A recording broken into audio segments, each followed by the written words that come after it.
Good evening and welcome back to this week, the end of the beginning series. And throughout this series, we've been talking about the final days of Jesus' life on earth before his resurrection. Just everything that he went through, the betrayal that he felt, not just from Judas, which was the obvious betrayal, but the betrayal he felt from the disciples who couldn't even stay awake, the betrayal he felt from people all along the path that he was dying for, and yet they continued to make fun of him. Continued to mock him, continued to call for his death, how he felt unheard, how he felt just like they weren't even paying attention to anything about him. They already had their decision made up when the high council held him before them. And just how disappointing that had to be, because as I said then, and as I'll say now, the high council, the Pharisees, the Sadducees, for all that we know about them, they should have been the ones on the front lines with him. The religious leaders should have been the ones like, this is our Messiah, let's go and help people. And yet they were so afraid of losing power, so angry at not feeling good enough or whatever they were thinking, that they just wouldn't even listen. And we talked about his rejection by the very people he was dying for when they called for Barabbas first, and how Pilate tried to play both sides, and yet how he was sentenced to death despite everyone along the way being like, yeah, he's innocent, but he's got to die anyway. And just the ordeal of having skin ripped off of his bones, just having the blood everywhere as he's being whipped and whipped and whipped and whipped before the cross. And so this week we're going to talk about that disrespect, that feeling that just of everyone being against him while he's dying for them, and how insane that is.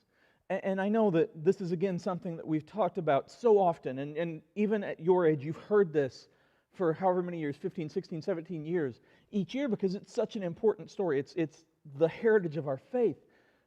But there's so much more than just that moment. It's everything he went through before that. It's that moment is obviously powerful where he died, but everything leading up to that, how he faced it with such grace and such dignity, despite everyone trying to strip that from him. And so I want to go to Luke chapter 23, verses 26 through 48.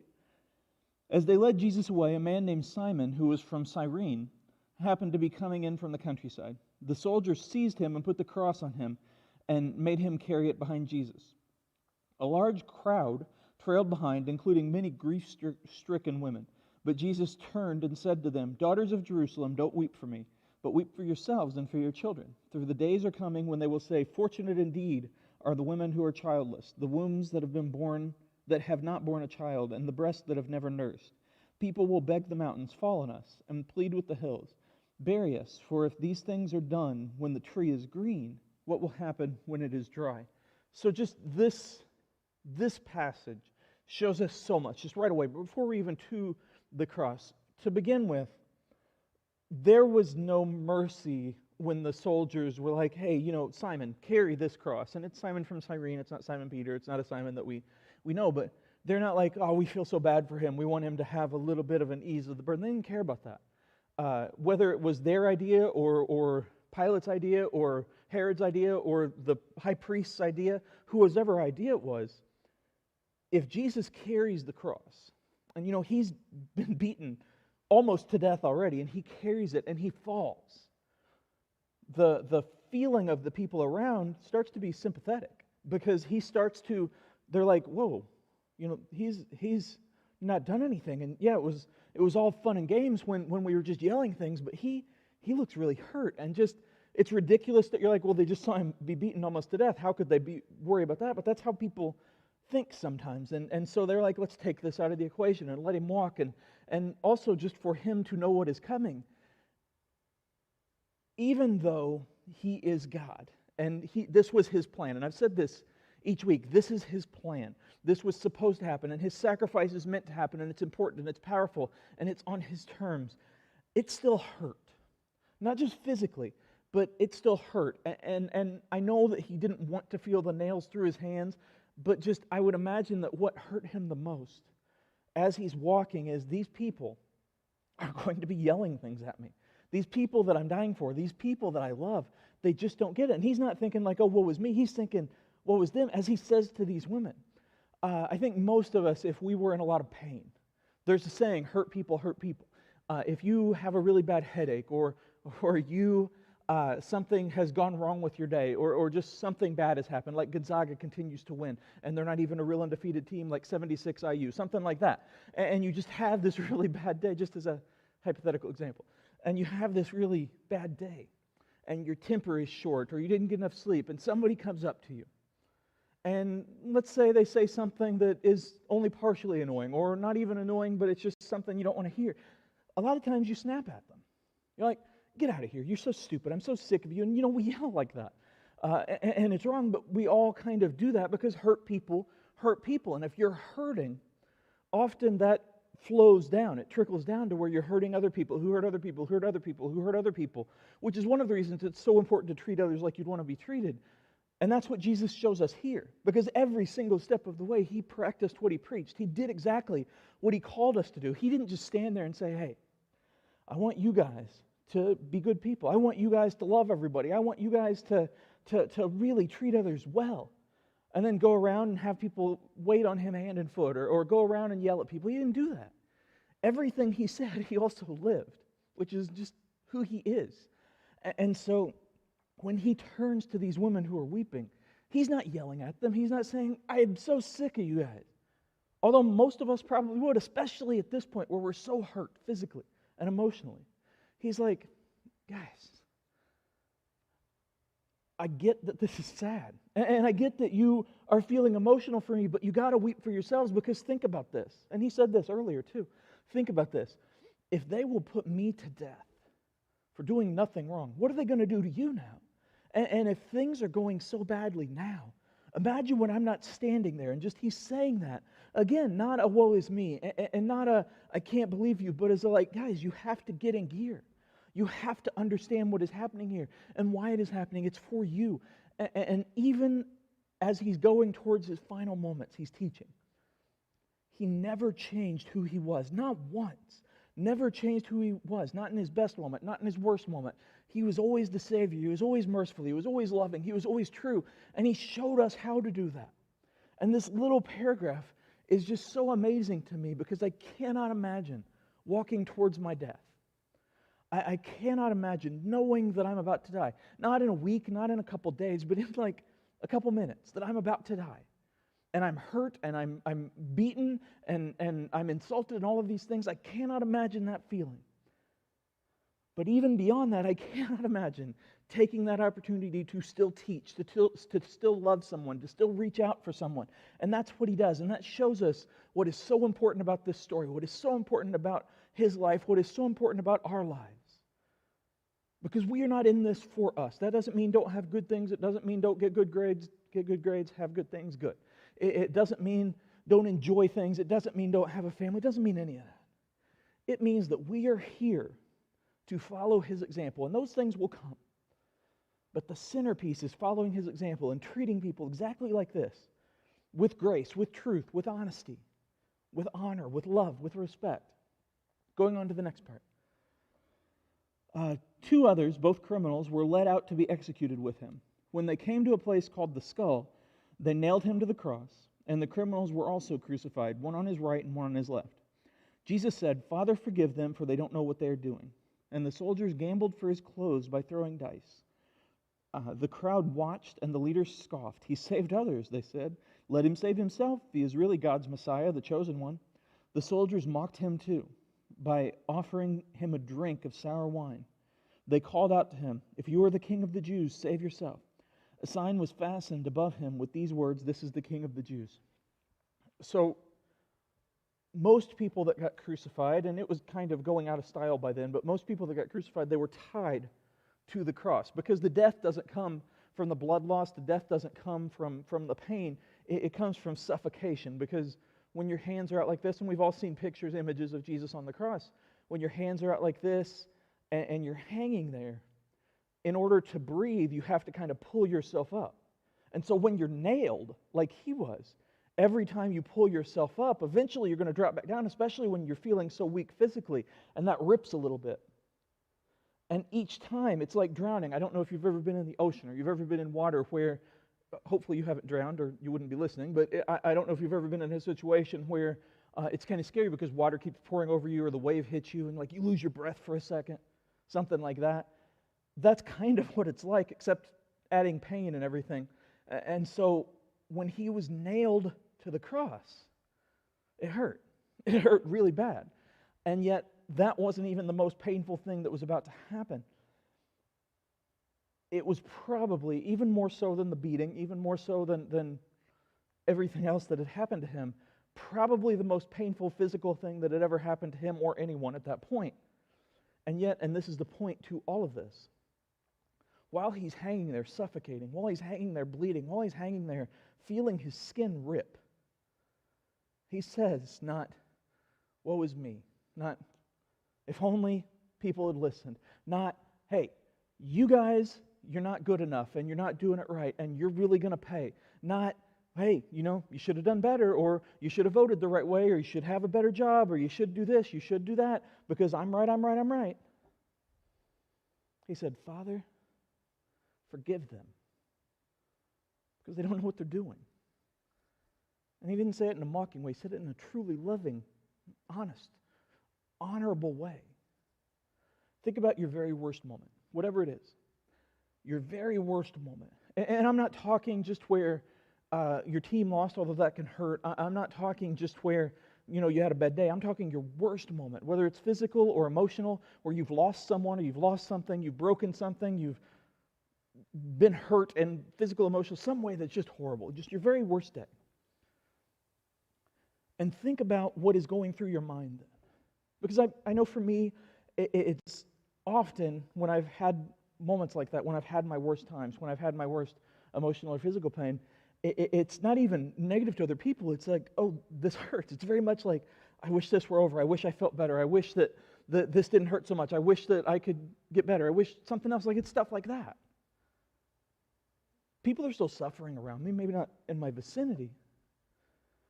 And if I'm praying in that time, and I usually am, I'm praying for my healing, for relief, for something. Jesus, I was going through a worse physical and emotional pain than anyone ever. He's praying for the people that are killing him. Think about that. Think about the political arguments that you've had. Think about the arguments, period, that you've had where you've been so arrogantly right. Whether it's with your parents or your friends, whether it's with parents, whether it's with your kids or your friends or your employees or people on Facebook or whatever, where you've been so right. And whether you were or not, that doesn't matter, but you've acted so right. Think about how you've treated people in those moments. And then think about Jesus on the cross dying and how he actually was right and was living in such a way that he's like, this is pain beyond understanding. But God, be with them. How often do we do that? We always pray for other people, I believe that. But how often, in the midst of our suffering, in the midst of our hurt, in the midst of our losses, how often do we care more about other people and their interests, their lives, than we do our own? How often would we say, Father, forgive them? Or would we be like, hey, they don't deserve this? This is the moment, almost more than anything else, that shows us what our faith is supposed to be. This is how we should live our lives. This is what our life should be about. This moment where we are hurting, where we are losing, where we are just hurt, where everybody's against us, and yet we say, Father, forgive them. It doesn't mean let people walk all over you. It doesn't mean never talk about the truth. It doesn't mean don't witness. It doesn't mean any of that. It means how we live matters so much. And who you are when you're hurting, who you are when you're losing, who you are when you're at the bottom, that's who you are. I've had a talk with a friend recently, and we were just talking and things going on in their life and just different things. And one of the things I said, because I am annoyingly advice given sometimes, I said something along the lines of, character is not how we treat the people we like, it's how we treat the people we don't like. These people hated Jesus. The soldiers didn't even believe in him. And the people that either did believe him or didn't like him, they're yelling things at him. And he's being mocked. And he's dying, literally dying. Father, forgive them. Father, forgive them. It's such an amazing thing to pray on behalf of other people who don't even believe necessarily, who don't even care. They wouldn't help him. They wouldn't offer him any water. They were cheering his death. Father, forgive them. Think about that. Carry that. If you carry anything from this series, if you carry anything from this message, if you carry anything from this time of year, carry that. Who we are. Not just when we're winning, not just when things are awesome, not just when we're on top, but who we are always should be like this. And just for the crowd to say, right after he says, forgive them, for the crowd to say, yeah, save yourself. You're so awesome, save yourself. Oh, yeah, you're so right. Why don't you just teach the class? Or, oh, yeah, you're so right. Why don't you just go do this? Or why don't you make more money? Or why don't you do whatever? Whatever we say when we're mad. Whatever we say when we're annoyed. Whatever we say when people are against us. Whatever we say when we disagree with people. That's what these people are saying. And yet Jesus is saying, forgive them. That's a hard thing to see, and it's a hard thing to feel, and it's a hard thing to do. But He's with us. We are not alone. He's with us. His love is with us. We are not alone. And because He went through this, we know that He fully understands what it's like. And this isn't to diminish what you're going through. It isn't to diminish your plight in life. It isn't to diminish your arguments or anything. It's to say, we're here for a better purpose, for a better reason. I don't care how old you are listening to this, whether you're a teen, junior high, senior high, college, adult plus, adult plus, whatever. He loves us all. And that Father, forgive them, was for all of us. For all of us to take up that cross and walk forward like Him. Going to the next part. One of the criminals hanging beside Him scoffed. So you're the Messiah, are you? Prove it by saving yourself. And us too while you're at it. But the other criminal protested, don't you fear God even when you have been sentenced to die? We deserve to die for our crimes, but this man hasn't done anything wrong. Then he said, Jesus, remember me when you come into your kingdom. And Jesus replied, I assure you, today you'll be with me in paradise. Again, this is so amazing because this is his worst moment. Physical pain, emotional pain, everything. Lost because he loved being alive with us. He loved being with the disciples and teaching and loving and healing. And just all of that. And one of the criminals mocks him. He's like, yeah, save us. Come on. The sad thing or the ironic thing, whatever, is he could have. If he had wanted to do it a different way, he could have. He could have gotten off the cross. He could have saved both of those. He could have turned the cross into a dove. He could have done anything. And yet, he died so that all of us, the people like the criminal, the people like the soldiers, the people like the good criminal, whoever, would have a chance at eternal life. And when the other guy turns to him and says, don't listen to him. I see you. And I heard what you just said about forgiving people. And I've heard your story. I know who you are. And I messed up my life. But please have mercy on me. Now, you can look at this and be like, well, he didn't say, forgive me of my sins. His heart said it. I do funerals from time to time. And a lot of the times it's someone who has lived a good, long life for the Lord and done their best. And those, they're not happy, but they're easy. Because when you know that someone has given their all, when you know that someone's lived a good life, when you know that someone has followed Him, you're like, well, this sucks that they're gone, but they're in heaven. But occasionally, I've had to do funerals for people who did not live that kind of life. And who died in tragic ways, in ways where drugs were involved, in ways where a lot of bad things were involved. And those things are hard. And you can't stand in front of a funeral and say, well, this is what the Bible says. Sorry, because that's cruel. And so how I look at it and how I try to talk about it is how I believe Jesus saw this criminal here. That seeking forgiveness, actually asking, is important. To believe Jesus is God, that's how you get to heaven. Jesus is the way, the truth, and the life. The only way to heaven is through Him. But I believe that we all have this choice to make, even up to our moment of death. Now, that does not mean do whatever you want in life and then hope that you get that choice and that you make the right choice, because the more you put it off, the less likely you're going to choose it. Because the more you put it off, the more other things take the place, and then you're just not going to care anymore. But I believe that Jesus sees our hearts, and He hears our hearts, and He can make those final moments stretch out however long. And again, and I emphasize this because sometimes we take the wrong things from what people say. This does not mean nothing in life matters. It's not like the NBA where the season doesn't matter and only the playoffs matter. What we do matters. If not for our own salvation, for helping other people see the way to their salvation, for doing His work. And again, and I can't emphasize this enough, the more you reject Jesus, the more you refuse to ask for forgiveness, the less likely you are. Look at the Pharaoh. Look at the Pharisees. Look at other people throughout the Bible, throughout history. But I believe when our hearts are aching for Him, He will help us make a way, but it still has to be a choice. And so that's what happened here. I don't know what this criminal was guilty of. And he may not have said the literal words, "Forgive me," but he showed faith in Jesus. He's like, I know that you're who you say you are. And he just didn't have the right words. Your heart matters more than your knowledge. And Jesus shows that. He believes that. Last part of the scripture. By this time it was about noon, and darkness fell across the whole land until 3 o'clock. The light from the sun was gone, and suddenly the curtain in the sanctuary of the temple was torn down the middle. Then Jesus shouted, "Father, I entrust my spirit into your hands." And with those words he breathed his last. When the Roman officer overseeing the execution saw what had happened, he worshipped God and said, "Surely this man was innocent." And when all the crowd that came to see the crucifixion saw what had happened, they went home in deep sorrow.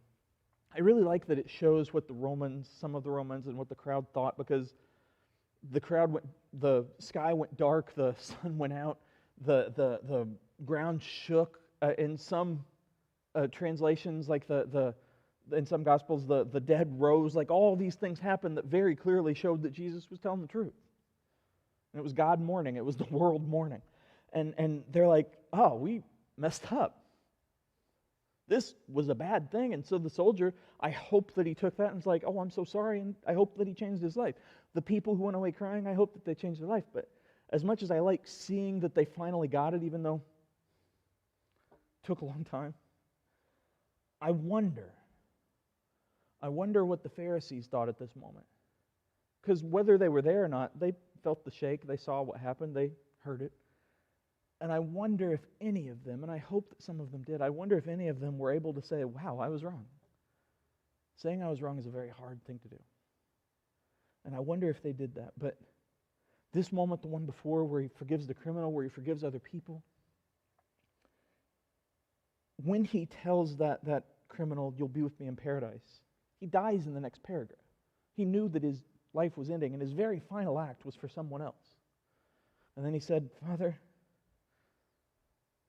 let it be done. Let it be finished. It's finished."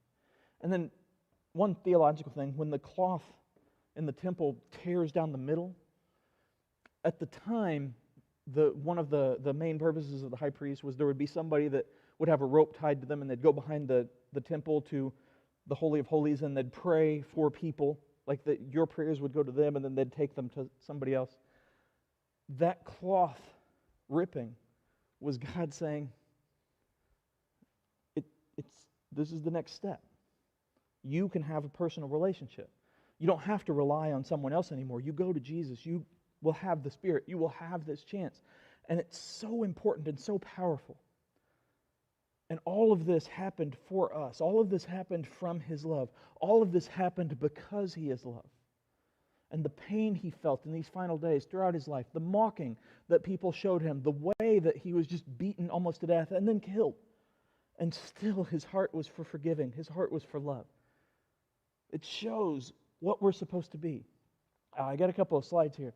This is the collage of the 4 slides of this series. And so if you don't remember, which I'm sure that everybody immediately sees my slides, and you're like, oh, this must have a deeper meaning, or this means that. I know that I'm the only one that thinks that. But I'm going to physically point it out right now. Unheard, I'm not doing the right order, but broken trust, unheard, disrespected, rejected. This is what Jesus faced. People didn't listen, even though he loved them. His trust was broken. Now, he continued to trust, but people betrayed him. They didn't care about that. They didn't care who he was. People rejected him. Even though he was the only choice, they rejected him. And then disrespected. Despite the respect, the mercy he showed, they disrespected him. Now, I'm going to go back a series to the love series I did before this. If you remember, I defined love as trust, respect, attraction, communication. Talking to people shows that you love them. It helps you understand how to love them. Trusting them, building that trust, that's how you build a relationship. Attraction, not just physical, but just being attracted to the same interests, being attracted to the same goals, being attracted to the same way of life. And respect, showing that respect, living in that respect. That's what love is. That's what love is, and that is how we love. That is what love means. Terry, can you go back to the other one real quick? In case you didn't get it, what I just showed was what love is. This is the opposite of those, and that was on purpose. Thank you. The opposite of everything that love means happened to Jesus. Jesus told us all of those things is love, and this is how you love. And then we did the opposite to him. Maybe not me and you physically, but sometimes with our actions, with our words, we do. But the Pharisees, the Romans, everybody involved did the opposite to him. And yet, and it's so good that there's an and yet, even though he did nothing but show the love and the respect and the trust to everyone, and we showed the opposite to him, Father, forgive them, because they don't know what they've done. And he gave us a chance. And he continues to give us a chance, and chance after chance after chance. And the whole point of Easter and crucifixion talking and all of this to me is understanding that chance and not putting it off. Doesn't mean you're going to be perfect. It doesn't mean you're never going to mess up. It doesn't mean you're never going to hurt someone. It doesn't mean you're never going to be hurt. But when you look at the way he lived his life, especially those final few days, and how he was shown the opposite of love at every turn, and yet he showed the power of love at every turn. That's our example. That's our direction. I could stop preaching for forever and just end on this, and I'm not gonna. This is the point. That while he was being shown the opposite of love by everyone, including the disciples, while he was being shown the opposite of love, he was taking that on. And it did not change him. It did not change his message. It did not change how he treated people. In fact, as he hung dying, Father, forgive them, and you will have a place with me in paradise. Make no doubt about it. The fact that he died for our sins is vital. It is our truth. It is why we're Christians. It is what our faith is based on. It's what our life is based on. But that was not the only sacrifice he made. Every step, every moment, every second of his life was a sacrifice for us, so that in that moment,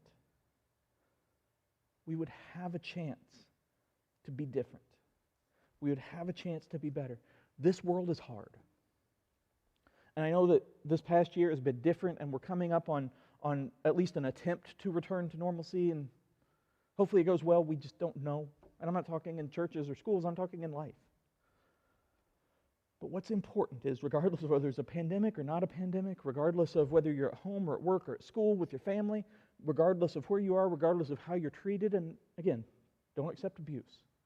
But regardless of what's going on, be like him in those moments. And look after other people. Care for other people. It does not mean, forgiving does not mean forgetting. It does not mean that everybody that hurts you is becoming your best friend. It means that you still love them and pray for them. It means that we do our best to do better. It means we move from this moment. And if everything before now was the beginning, this is the end of the beginning. And we go forward like he did on that cross. And we look at other people and we do our best. We do our best to love every single person and to love him and to live in such a way that people see that sacrifice in who we are. And I get that it's hard, and I get that it's not fair sometimes, and I get that other people may not do it, but because he went through this, we know that he understands. And because he loves us, we know that we are loved. And so do your best to be like him in every single way. Through the good, through the bad, through everything. Be an example of his light, of his love, of his sacrifice. And that's all I got.